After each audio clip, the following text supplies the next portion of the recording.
Now to what brings us here to Louisiana. It is hard to believe it's been a year since those first sketchy reports of some sort of big blowout on an offshore rig off the coast of Louisiana. The BP disaster, as it later became known, went on for months. So did those relentlessly depressing underwater pictures. In all, 4.9 million barrels of oil discharged over the long 87 days. To this day, 66 miles of coastline remain moderately or severely oiled. So, how is this area doing now? That is a big question.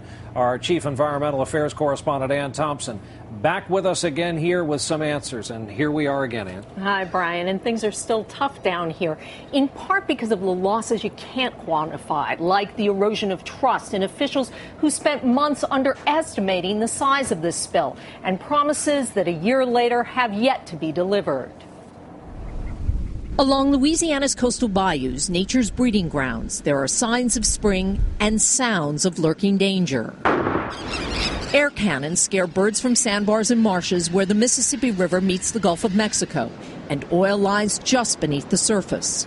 A reminder of the deadly explosion that sank the Deepwater Horizon, killing 11 men, including Shelley Anderson's husband, Jason. For her family, life can't ever be the same. I just do the best that I can. One day at a time. I don't normally plan past a week or two. We just keep moving forward as best we can. Across the Gulf, folks try to recover and cope. Oil production is still down, 160,000 barrels a day. Tourism losses are projected to reach $22 billion by 2013. We're not certain about the future of the Gulf. But the number on most people's minds is $20 billion, the amount of the claims fund established to make victims whole, administered by Ken Feinberg.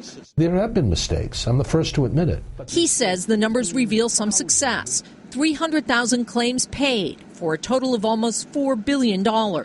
Most were emergency payments. Why don't you have people helping with the claims processing? Today's frustration is over his calculation of final payments, a process some say is slow and doesn't cover all they've lost. Can you make people whole? Will you make people whole? I can't give you back your heritage. I can't restore the Gulf the way it was 100 years ago. I can only do what small role I can play in providing you compensation for your current damage. Mitch Jurisic is harvesting oysters again, but sales are slow.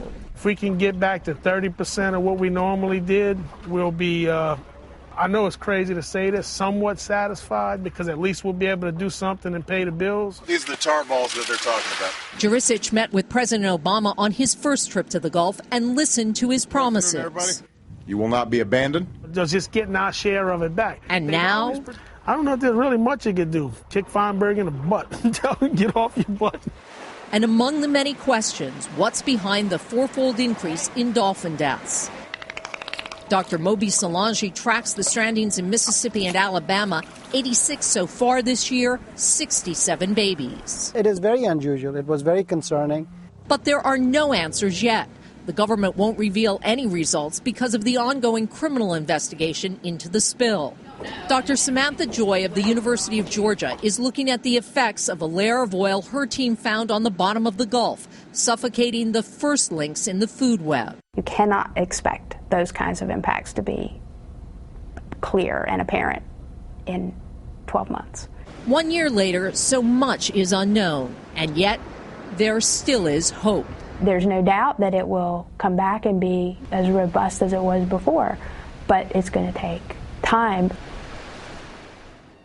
Now, despite that optimism, the people down here who have generations invested in these waters say they need fast financial help so they can stay afloat and give this to the next generation. Brian? And I want to talk a little bit more about this later on the broadcast, specifically the oil that remains here.